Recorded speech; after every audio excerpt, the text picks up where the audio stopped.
sud de la Pologne, se trouve le camp de concentration et d'extermination d'Auschwitz.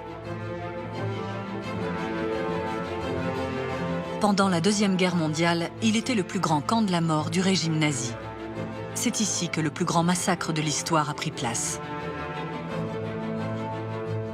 Entre 1940 et 1945, environ 1 100 000 personnes y ont trouvé la mort. 90% d'entre elles étaient juives. De nos jours, le passé d'Auschwitz est ancré dans les esprits à travers le monde entier. Mais la complexité de son fonctionnement reste méconnue du grand public. Pour comprendre Auschwitz, il faut en comprendre les détails. Sans ces informations, il est impossible de comprendre ce lieu qui a joué un rôle crucial dans le génocide des Juifs européens. Ici, ils pouvaient assassiner jusqu'à 5000 personnes par jour. C'était un véritable massacre à la chaîne. Nous allons découvrir les secrets d'Auschwitz en compagnie de spécialistes du camp et à travers les témoignages et les œuvres de ses rescapés. Ce voyage va nous amener au cœur de l'histoire sordide du camp et nous aider à comprendre comment Auschwitz est devenu le triste symbole du génocide et de la cruauté humaine.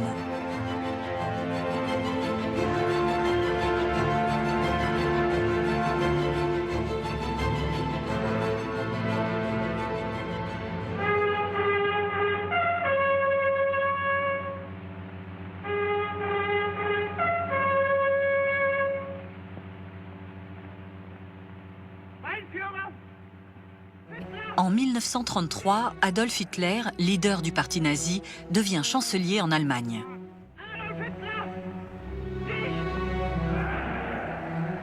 Lors de sa campagne, Hitler promettait de rendre à l'Allemagne sa splendeur passée et de s'occuper de ceux qu'il décrivait comme une dangereuse race ennemie, les Juifs.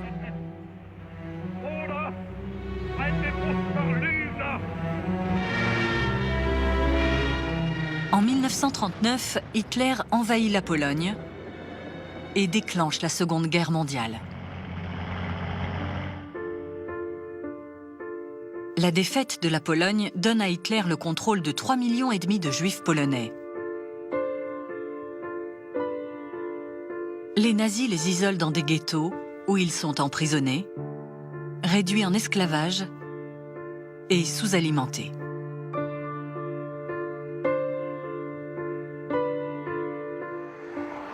Près d'une petite ville du sud de la Pologne, les nazis construisent un nouveau camp de concentration destiné à emprisonner leurs ennemis politiques. De nos jours, elle porte son nom polonais, Oswięcim.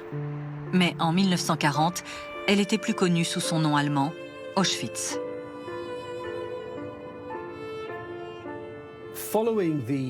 À la suite de l'invasion allemande et de l'occupation de la Pologne de l'Ouest, le régime nazi et les SS se sont donnés pour mission de décapiter la société polonaise. Ils ont traqué, arrêté, assassiné et emprisonné les intellectuels, les hommes politiques, les religieux, les enseignants, les médecins et les avocats du pays. Leur but était d'empêcher la Pologne de continuer à fonctionner en tant que nation et de réduire son peuple à une masse amorphe. La construction du camp d'Auschwitz jouait un rôle crucial dans cette politique de la terreur. Jarek Mansfeld est guide dans le camp. Il travaille pour le musée national d'Auschwitz-Birkenau depuis 17 ans. Auschwitz était un simple camp de concentration qui s'est développé en un regroupement de plusieurs camps. Le camp de concentration d'origine était Auschwitz I. Par la suite, il a été surnommé Stammlager, le camp souche. Il a été construit en juin 1940 sur le site d'une ancienne caserne de l'armée polonaise. À l'entrée du camp, on pouvait lire « Arbeit macht frei », qui se traduit par « Le travail rend libre ». Ce slogan cynique était utilisé dans de nombreux camps de concentration allemands. À l'automne 1941, les prisonniers politiques polonais ont été rejoints par 10 000 prisonniers de guerre soviétiques. Ils étaient forcés de travailler dans des conditions si difficiles que la majorité d'entre eux ne résistaient pas longtemps. Ils étaient entassés dans 24 baraquements où ils dormaient tête bêche dans des couchettes individuelles. Leur maigre ration, constituée d'une soupe diluée et d'un morceau de pain, était à peine suffisante pour survivre. Ces peintures et ces dessins sont l'œuvre de prisonniers d'Auschwitz. Certains ont été faits après la guerre, mais d'autres, comme celui-ci, ont été réalisés en cachette au sein du camp.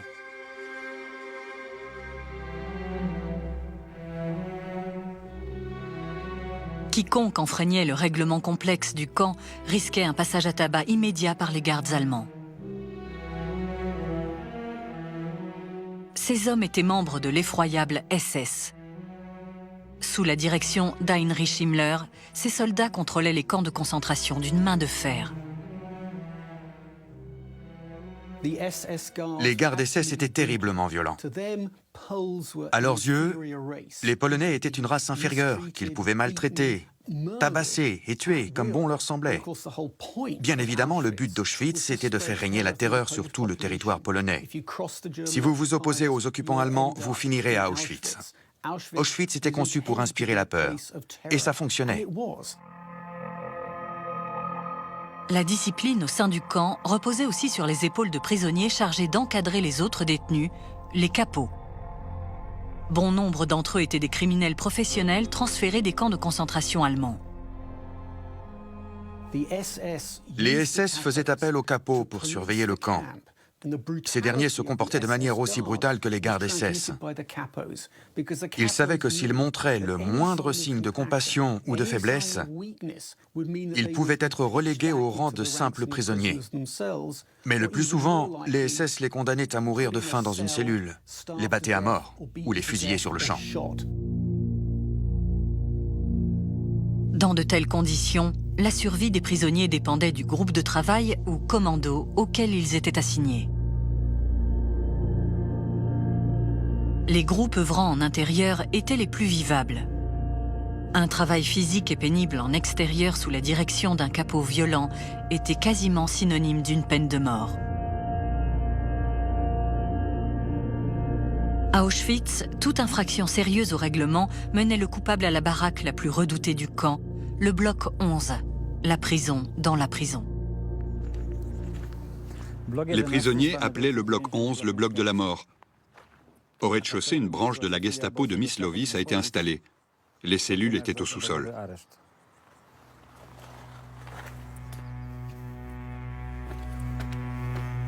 Dans les souterrains du bloc 11, certains prisonniers étaient placés dans des cellules sombres où on les laissait mourir de faim.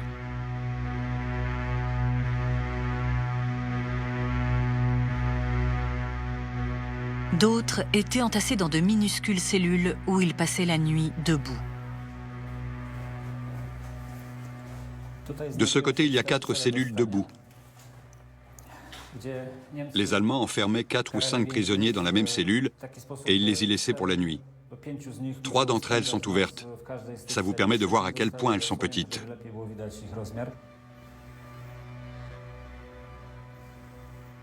Une fois qu'ils avaient passé la nuit ici, sans pouvoir s'allonger, s'asseoir ou dormir, ils devaient se remettre au travail dès le lendemain matin avec les autres prisonniers. La plupart d'entre eux ne survivaient pas à cette punition. Ils n'avaient plus aucune force et finissaient tués par leurs capots ou les SS. Le bloc 11 était aussi équipé de cellules de détention où étaient incarcérés les prisonniers politiques de toute la région. Leur séjour à Auschwitz se terminait par une courte marche vers la cour voisine. Voici le mur de la mort devant lequel les Allemands ont exécuté environ 5000 personnes. La majorité d'entre eux étaient transférés dans d'autres camps. Ici, ils passaient en cour martiale et étaient condamnés à mort. On les incarcérait dans ce bâtiment à côté de moi. Ils étaient exécutés 2 par 2 par un soldat allemand qui s'approchait par derrière et leur tirait une balle dans la tête avec un fusil de petit calibre. Ensuite, les corps étaient incinérés.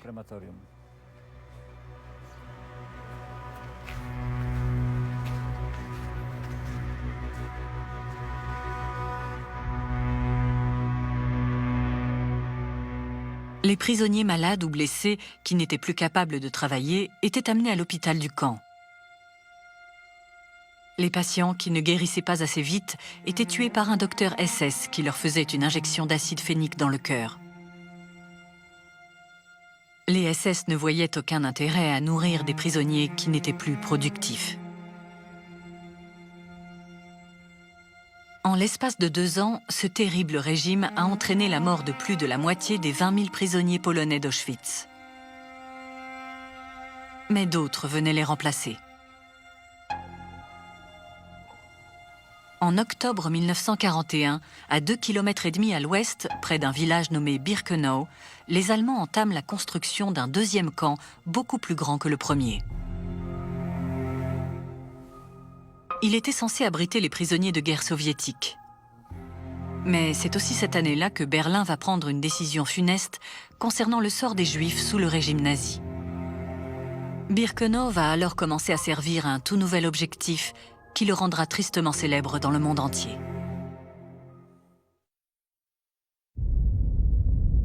En 1941, Hitler envahit l'Union soviétique. Les troupes allemandes avancent bien au-delà des frontières russes. Sur leur chemin, les unités SS organisent de nombreuses fusillades de communistes et de juifs. Cette nouvelle guerre idéologique à l'Est va radicaliser l'attitude des nazis à l'encontre de ceux qu'ils considèrent comme une dangereuse race ennemie.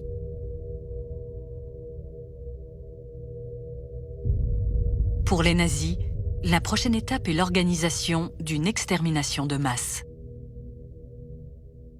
En 1941, ce que les nazis appelaient la solution finale à la question juive était déjà une idéologie génocidaire, mais l'extermination de masse n'était pas encore envisagée.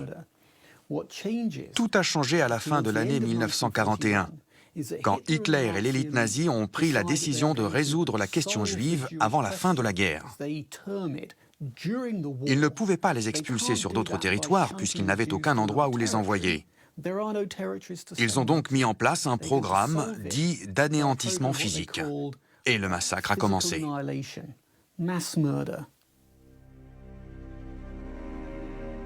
La majorité d'entre eux ont été envoyés dans des camps d'extermination construits à proximité des zones à forte densité juive à l'est de la Pologne et à l'ouest de l'Union soviétique.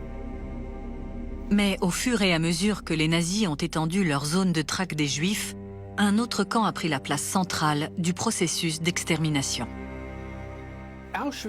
À l'origine, Auschwitz n'était pas destiné à mettre en œuvre la solution finale. Mais sa géolocalisation était propice à la déportation des Juifs d'Europe occidentale, d'Europe septentrionale, de Scandinavie, d'Europe du Sud et des Balkans. Les autres camps de la mort polonais ont fini par être fermés parce que la plus grande partie de la population juive des alentours avait été tuée. Auschwitz est alors devenu la destination principale des trains de déportation. Auschwitz-Birkenau était le seul grand complexe d'extermination qu'il leur restait. Il a donc vite pris une place centrale dans la mise en œuvre de la solution finale. Les premières expériences de gazage ont été menées à Auschwitz en septembre 1941, alors que le nouveau camp de Birkenau était encore en cours de construction. Plusieurs centaines de détenus polonais et soviétiques ont été regroupés dans le sous-sol du bloc 11. Une fois scellés, les cellules ont été remplies d'un pesticide mortel préparé à base d'acide cyanhydrique, le Zyklon B. Tous les prisonniers ont rapidement trouvé la mort. Ce camp, qui n'était jusqu'ici qu'un camp de concentration parmi d'autres, venait de franchir la première étape vers sa transformation en plus grand camp de la mort du régime.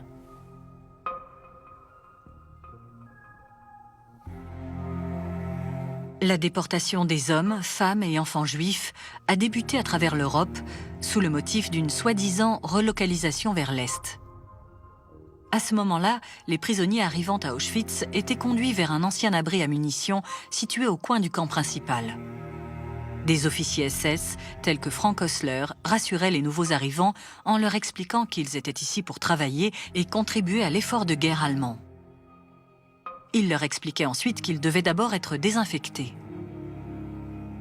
Ils ordonnaient aux victimes de se déshabiller avant de les rassembler dans cette pièce, la chambre à gaz. Un soldat SS y versait ensuite des cristaux de Zyklon B à l'aide d'une ouverture située sur le toit. D'autres faisaient vrombir leur moto à l'extérieur du crématoire pour tenter de masquer les cris des victimes. Mais le bruit n'était pas suffisant. Environ 15 minutes plus tard, toutes les personnes présentes dans la chambre à gaz étaient mortes. Les corps étaient traînés dans les fours du bâtiment d'à côté par les prisonniers du Sonderkommando, une nouvelle unité spécialement créée pour assister à l'exécution du massacre. En l'espace de quelques heures, plusieurs centaines d'hommes, de femmes et d'enfants étaient réduits en fumée et en cendres.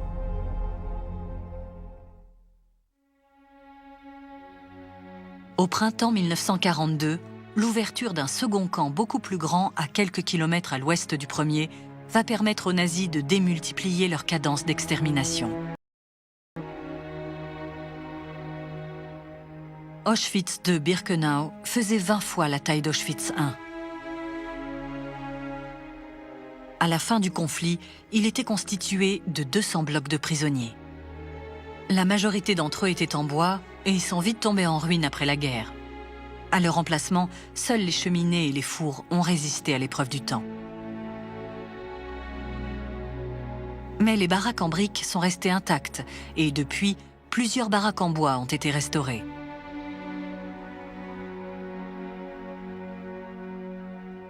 Quand les premiers prisonniers sont arrivés à Birkenau au cours de l'été 1942, ils ont été débarqués ici, à presque 1 kilomètre de l'entrée principale du camp.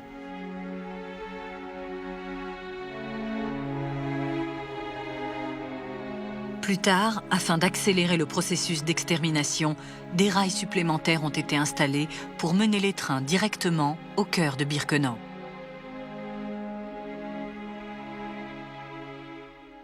Voici la station d'Auschwitz-Birkenau, où les trains transportant les prisonniers juifs arrivaient des 4 coins de l'Europe occupée.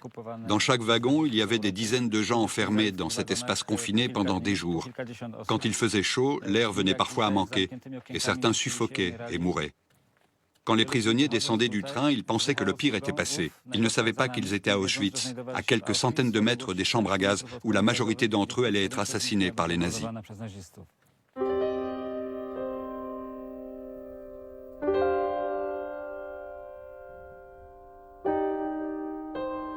Les passagers, épuisés par le voyage, passaient par un processus de sélection qui décidait de qui était capable de travailler. Les autres étaient directement envoyés à la chambre à gaz.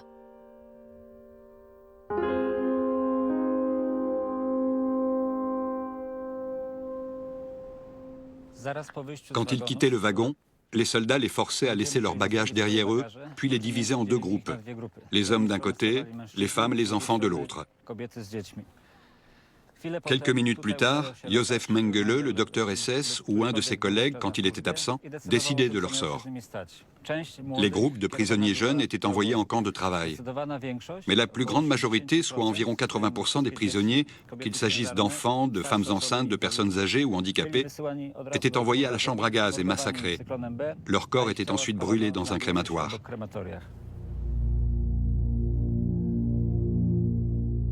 Des images du processus de sélection d'Auschwitz II Birkenau ont été trouvées dans un album photo connu sous le nom de l'album d'Auschwitz.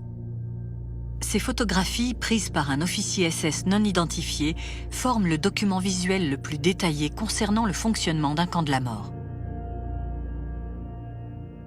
Himmler avait reçu des ordres très stricts disant que le massacre des Juifs ne devait être ni filmé ni photographié. L'opération était classée confidentielle. On a très peu de documents vidéo ou photographiques attestant des fusillades de Juifs. Les archives concernant les camps de la mort sont encore plus rares. L'album d'Auschwitz contient plus de 200 photos qui retracent le massacre d'un train de Juifs arrivés de Hongrie au cours de l'été 1944. C'est un document unique en son genre.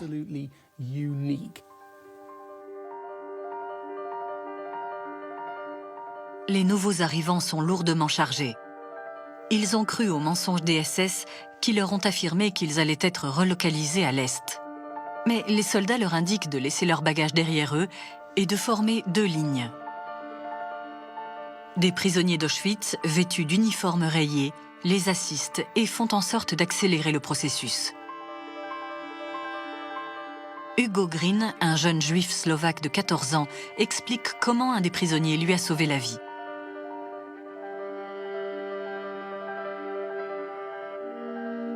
Il y avait des gens d'apparence étrange, en uniforme rayé. Je me suis dit qu'ils devaient être les résidents d'un asile du coin. Ils faisaient des allers-retours. Leur travail était de vider les trains. Mais l'un d'eux, en passant à côté de moi, m'a murmuré en yiddish. « Tu as 18 ans et un métier. Tu as 18 ans et un métier. » Je suis arrivé à l'avant de la file et on m'a demandé quel âge j'avais. J'ai répondu 19 ans. « As-tu un métier ?»« Oui, je suis menuisier charpentier. » Hugo et son père ont été sélectionnés pour travailler. Sa mère et son frère de 11 ans n'ont pas eu cette chance.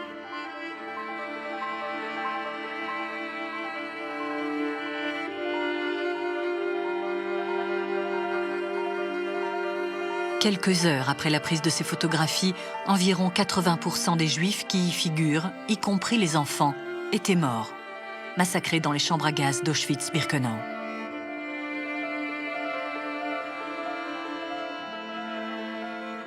Ce train a été suivi par des centaines d'autres, transportant des Juifs et d'autres groupes pris pour cible par les nazis, tels que les Tziganes ou les Sintés.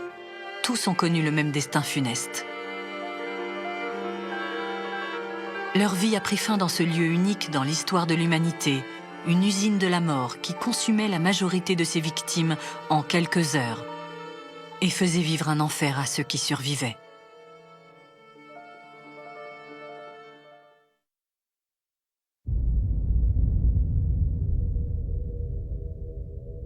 L'année 1942 a vu le camp de concentration d'Auschwitz I se développer avec la construction du camp immense d'Auschwitz II-Birkenau.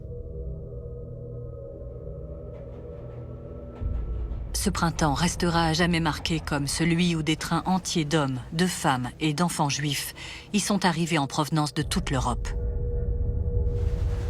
La solution finale des nazis avait atteint sa phase ultime. La plupart d'entre eux étaient tués quelques heures après leur arrivée au camp, dans une chambre à gaz aménagée sur le tas. Celle-ci était nommée la Maison Rouge. Même si cet endroit est à 2 pas d'Auschwitz II, Birkenau, très peu de gens le visitent. Pourtant, pendant la guerre, c'est ici que se trouvait une petite maison dont les Allemands avaient fait leur première chambre à gaz provisoire. Des milliers de gens, principalement des Juifs d'Europe occupés, y sont morts. Leurs dépouilles étaient ensuite jetées dans des fosses communes.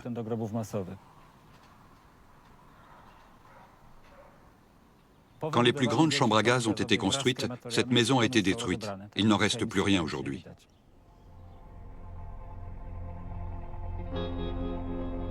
Sur les ordres du commandant du camp, Rudolf Höss, une deuxième maison, la Maison Blanche, a elle aussi été transformée en chambre à gaz temporaire.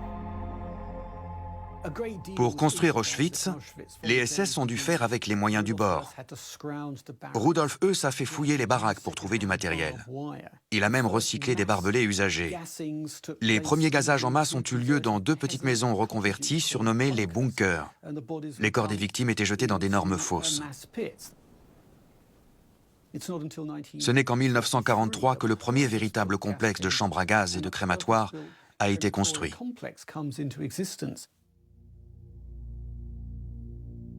C'est l'ouverture de 4 chambres à gaz et crématoires neufs qui va amener Birkenau à devenir le site du plus grand massacre de l'histoire de l'humanité. Les plus grands d'entre eux, les crématoires 2 et 3, pouvaient incinérer les dépouilles de près de 1500 personnes en une seule et unique journée.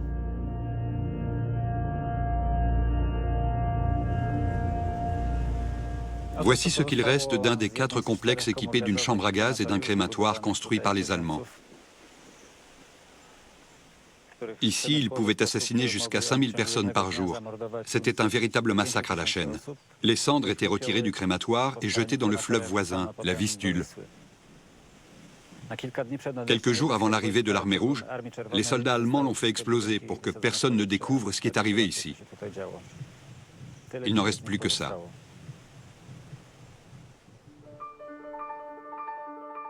Ces photographies prises par des membres de la SS en mai 1944 sont l'un des rares documents visuels relatant les massacres de Birkenau. On y voit un groupe de juifs hongrois composé d'hommes âgés, de femmes et d'enfants qui vont rejoindre les rangs des victimes de l'extermination immédiate. Ils patientent dans un bosquet situé non loin de l'entrée du crématoire 4. Les soldats leur ont dit qu'ils devaient simplement attendre leur tour pour être désinfectés. Kitty Hartmoxon, une juive polonaise de 16 ans, a assisté à une scène similaire lorsqu'elle était détenue dans une des baraques voisines. J'ai remarqué que les femmes et les enfants avaient été séparés des hommes. Ils étaient assis dans le bosquet situé en face de notre baraque. Les enfants cueillaient des fleurs et les femmes pique-niquaient et donnaient à leurs enfants la nourriture qu'il leur restait. Le groupe était ensuite conduit dans le bâtiment où se trouvait le crématoire 4. J'avais du mal à comprendre comment ces gens pouvaient attendre assis dans les bois en toute sérénité. Ils étaient loin d'imaginer que les personnes passées avant eux étaient déjà mortes. Ils ne savaient pas ce qui les attendait. Pendant la première vague de déportation d'Europe de l'Ouest, ces groupes de juifs français, hollandais ou belges pensaient qu'ils allaient être relocalisés dans des camps de travail à l'Est. Et on les laissait croire à ce mensonge jusqu'au tout dernier moment. Quand ils descendaient du train, on leur expliquait qu'ils allaient devoir prendre une douche pour être désinfectés et épouillés avant de rejoindre les baraques. Les chambres à gaz étaient aménagées pour ressembler à des salles de douche. Il y avait même de fausses pommes de douche. Ce n'était qu'une fois que les portes étaient verrouillées et les cristaux de gaz versés dans les ouvertures prévues à cet effet que les victimes comprenaient qu'elles allaient être assassinées.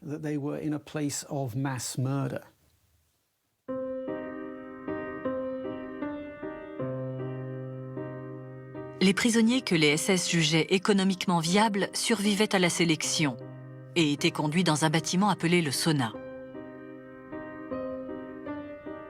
Ils y étaient rasés, douchés, puis on leur tatouait leur numéro de matricule. Ce n'est qu'à ce moment-là que les nouveaux arrivants commençaient à comprendre la nature de l'endroit où ils venaient d'arriver. Les autres prisonniers leur annonçaient que les femmes, enfants et parents dont ils avaient été séparés lors de la sélection étaient déjà morts, massacrés dans les chambres à gaz des nazis. Pour eux, la lutte pour survivre ne faisait que commencer.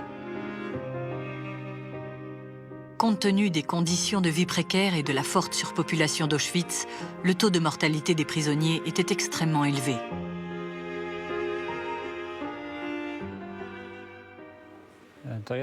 Voici l'une des centaines de baraques de prisonniers d'Auschwitz-Birkenau dans lesquelles les Allemands entassaient plusieurs centaines, voire parfois plus de 1000 personnes. Entre 5 et 10 détenus partageaient la même couchette chaque nuit. Ils étaient couverts de leurs propres excréments, de puces, et des rats rôdaient autour d'eux. Tôt le matin, les gardes les jetaient dehors, faisaient la pelle et les envoyaient au travail. S'ils survivaient à la journée, ils rentraient à la baraque. À cause de ces conditions extrêmes de vie et de travail, la plupart d'entre eux ne survivaient que quelques semaines. Survivre à Auschwitz pouvait dépendre de plusieurs facteurs. Se trouver des amis, économiser son énergie, se montrer astucieux ou tout simplement être chanceux. Kitty Hartmoxon a vite compris qu'il était indispensable de savoir s'organiser. S'organiser était le mot que l'on employait pour parler du troc de nourriture. En utilisant ce système à bon escient, on pouvait se sortir de situations hasardeuses. Il était possible de s'arranger pour rejoindre un meilleur groupe de travail. Il y avait des groupes de travail où il était impossible de survivre. Il fallait les éviter à tout prix. Kitty a eu la chance de se retrouver dans l'un des meilleurs groupes de travail qui œuvrait dans la section B2G. Cette section était surnommée le Canada, une lointaine terre promise. C'est à cet endroit que les bagages des nouveaux arrivants finissaient. Le commando du Canada était chargé de trier le contenu des bagages. Tout ce qui avait de la valeur devait être envoyé en Allemagne.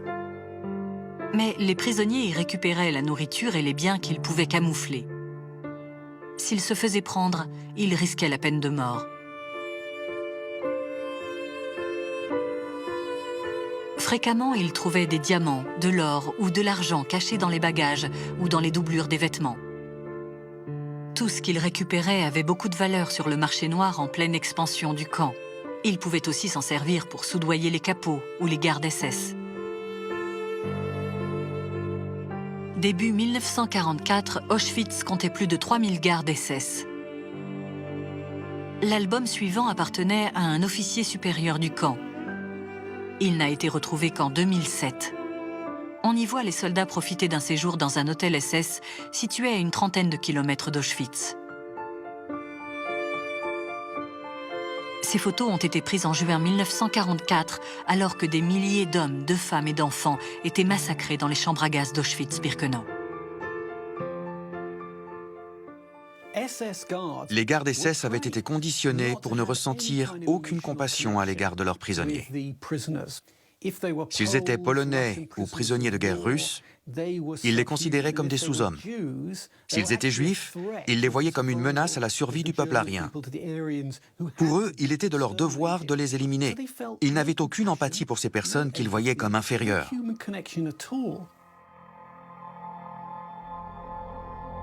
Sur ces photos, où l'ambiance semble être à la détente et à la bonne humeur, figurent certains des plus grands criminels du XXe siècle. Le commandant en chef du camp, Rudolf Höss. Le docteur SS Josef Mengele, surnommé l'Ange de la Mort, qui supervisait bon nombre des sélections de Birkenau. Josef Kramer, qui était à la tête de Birkenau pendant la période la plus meurtrière du camp. À la suite de sa réaffectation en décembre 1944, il est devenu tristement célèbre sous le nom de la bête de Belsen.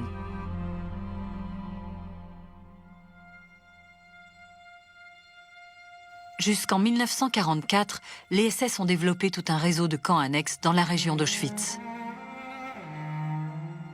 Le plus grand d'entre eux se nommait Auschwitz III Monowitz. Ce camp fournissait 11 000 esclaves, juifs pour la plupart, à l'usine de caoutchouc voisine qui était exploitée par les Allemands.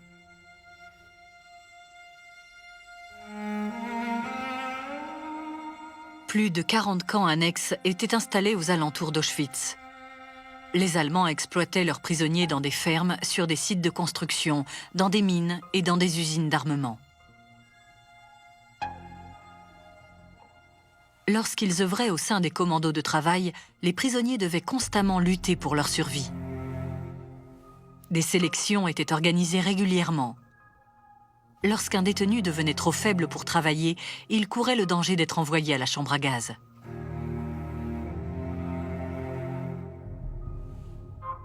Il risquait aussi d'être choisi par les médecins SS du camp pour devenir le sujet de leurs abominables expériences. Les idéaux malsains des nazis concernant la biologie raciale les ont amenés à s'intéresser de près à la reproduction.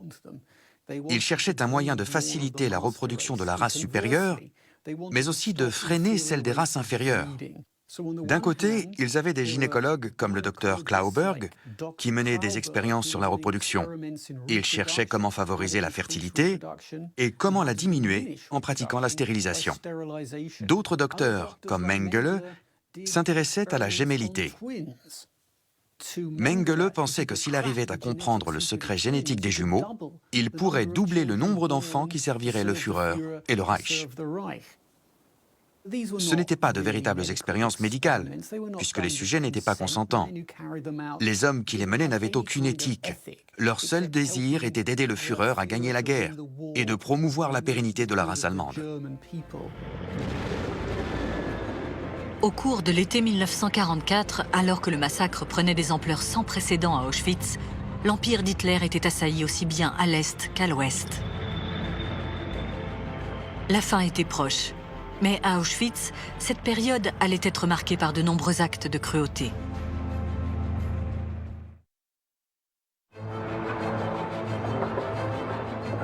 Au début de l'été 1944, la fin du Troisième Reich d'Hitler était déjà annoncée. À l'ouest, les Alliés avaient débarqué en Normandie et avançaient vers l'Allemagne. Pendant ce temps, à l'ouest, l'armée rouge de Staline avait pris le contrôle des territoires biélorusses du Reich. Mais à Auschwitz, la vitesse à laquelle les nazis massacraient les Juifs européens ne faisait qu'augmenter.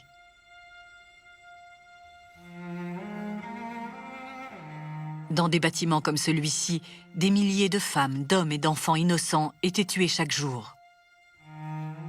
Les prisonniers qui assistaient à ce triste spectacle pensaient que le reste du monde les avait oubliés. Qu'attendaient les Alliés pour agir? Pourquoi n'envoyaient-ils pas des avions pour bombarder les chambres à gaz? Au cours de l'été 1944, il est évident que les leaders alliés à Washington et à Londres savaient déjà qu'Auschwitz était un site de massacre et d'extermination en masse. Et la question se pose, pourquoi n'ont-ils pas agi de façon à mettre un terme à ces horreurs?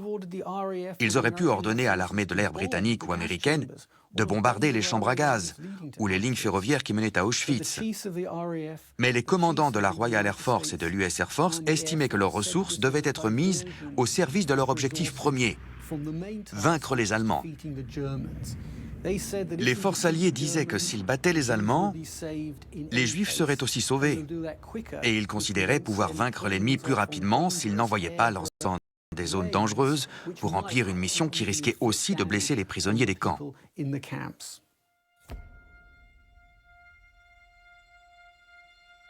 Ces photos aériennes ont été prises par des avions de reconnaissance américains au cours de l'été 1944, alors que l'extermination des Juifs hongrois atteignait des proportions inégalées. Un train de transport vient d'arriver au point de sélection. Un groupe de Juifs est en train d'être conduit à la chambre à gaz. Mais ces bâtiments et les gens qui s'y trouvaient n'ont pas été analysés par les interprétateurs images des Alliés. Le bâtiment qui les intéressait était l'usine de caoutchouc située à quelques kilomètres à l'ouest, non loin d'Auschwitz III. Lors des assauts aériens alliés sur l'industrie allemande, l'usine a été bombardée à 4 reprises par l'armée de l'air américaine. Aucune de ces bombes n'a touché les chambres à gaz.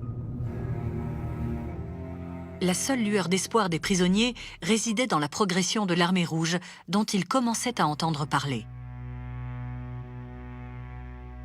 Néanmoins, un groupe de prisonniers savait pertinemment que les SS ne les laisseraient pas en vie jusqu'à la libération. Il s'agissait du Sonderkommando, l'unité spéciale qui travaillait dans les 4 crématoires de Birkenau. Ces hommes qui conduisaient les victimes dans la chambre à gaz, puis traînaient leurs dépouilles jusqu'au four, n'avaient aucun espoir de survie. Ils en savaient beaucoup trop pour que les SS les laissent aux mains des Alliés. Ces photos, prises en secret par des membres du Sonderkommando, les montrent en train d'aider à brûler des cadavres dans d'énormes fosses en plein air au cours de l'été 1944. Le nombre de victimes était tel que les fours ne suffisaient plus à brûler tous les corps.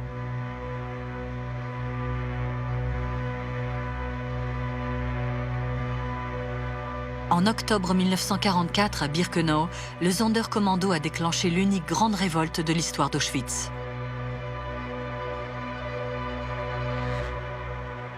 Ils ont mis le feu à l'un des crématoires et ils se sont jetés sur les SS équipés des quelques armes qu'ils avaient réussi à se procurer dans le camp. Mais cette révolte a très vite tourné au massacre. Les hommes à l'origine de la révolte des Sonderkommando avaient méticuleusement préparé l'attaque. Ils espéraient qu'une partie d'entre eux réussirait à s'échapper à travers les barbelés. Certains ont réussi à les traverser et à sortir de la zone où se trouvaient les chambres à gaz et les crématoires. Mais ils n'ont pas été bien loin. La plupart étaient conscients qu'il s'agissait d'une mission suicide. Leur but était de détruire les chambres à gaz et les crématoires et d'emporter autant de SS que possible dans leur chute. À ce niveau-là, la mission a été un succès.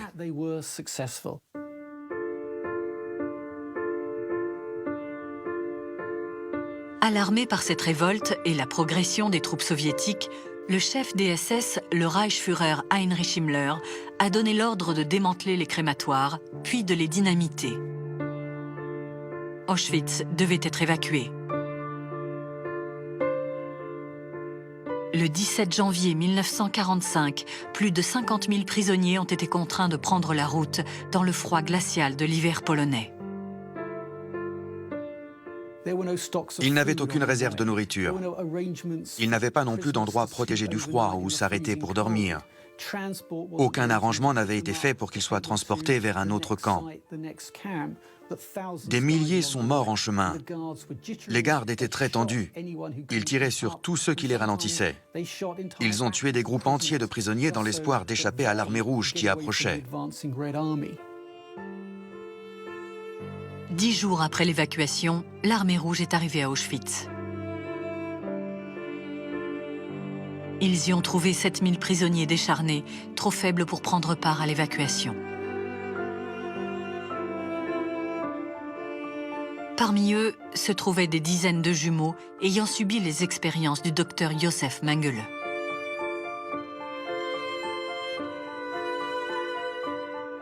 Les Russes ont aussi trouvé des montagnes de vêtements et d'objets personnels, preuve déchirante des crimes affreux commis par les nazis.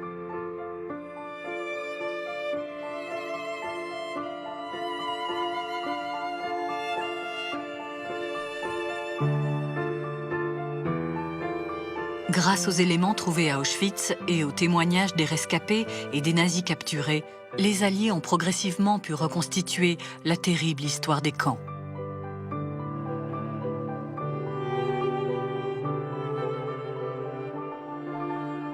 Trois mois plus tard, dans son bunker situé sous les ruines de Berlin, Hitler s'est suicidé.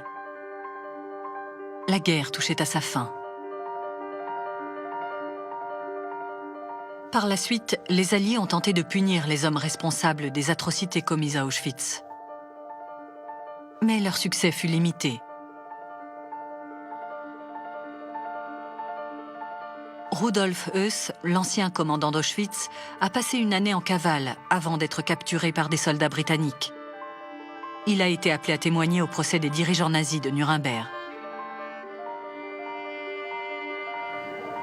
Meine Dienststelle war die frühere Inspektion der Konzentrationslager in Oranienburg. Die Häftlinge wurden zwar streng behandelt. Höss a lui-même été reconnu coupable de meurtre de masse et condamné à mort par un tribunal polonais. Il a été rapatrié à Auschwitz, puis pendu devant le QG de la Gestapo.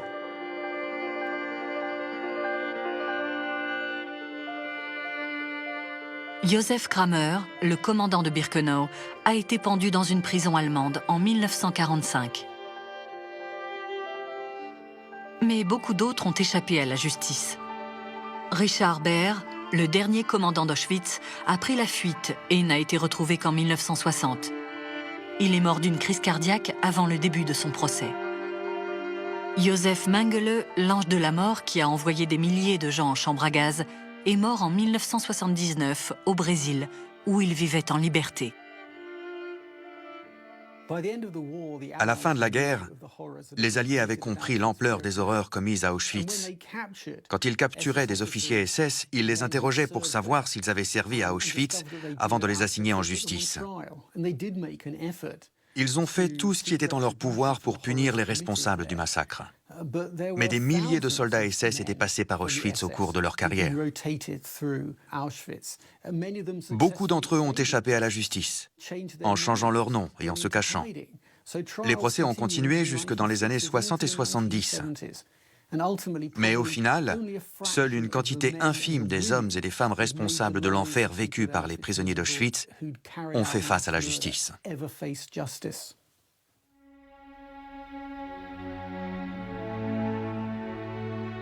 En 1946, le gouvernement polonais a décidé de préserver le site d'Auschwitz pour en faire un mémorial permanent des 1 100 000 personnes qui y ont trouvé la mort et des terribles crimes qui y ont été commis.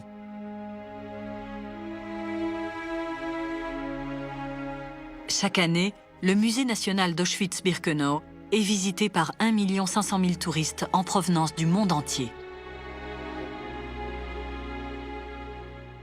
Auschwitz est l'un des endroits les plus extraordinaires au monde. C'est le site d'un des plus grands massacres humains et c'est aussi l'un des plus grands cimetières de la planète. C'est un endroit qui fait froid dans le dos parce qu'il témoigne d'un chapitre terrible de l'histoire de l'humanité. Il nous permet de comprendre jusqu'où le racisme, l'intolérance politique et le fascisme peuvent nous mener. Auschwitz est un rappel perpétuel des dérives de l'humanité.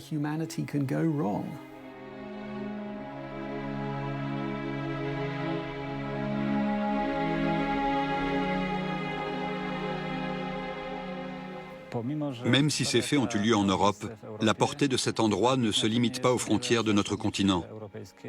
Il touche tous les hommes. Où que l'on vive, les mêmes règles s'appliquent à chaque être humain, quelles que soient ses origines. La haine mène à la destruction et à la guerre. Et c'est la guerre qui a causé la mort de plus d'1 million de personnes à Auschwitz.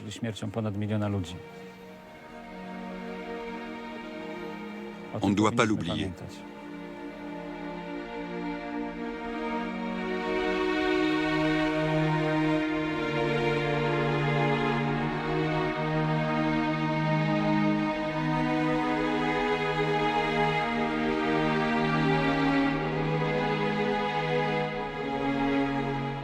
Treblinka, le camp de l'horreur, le témoignage poignant de 2 survivants de l'Holocauste, à suivre sur Sister.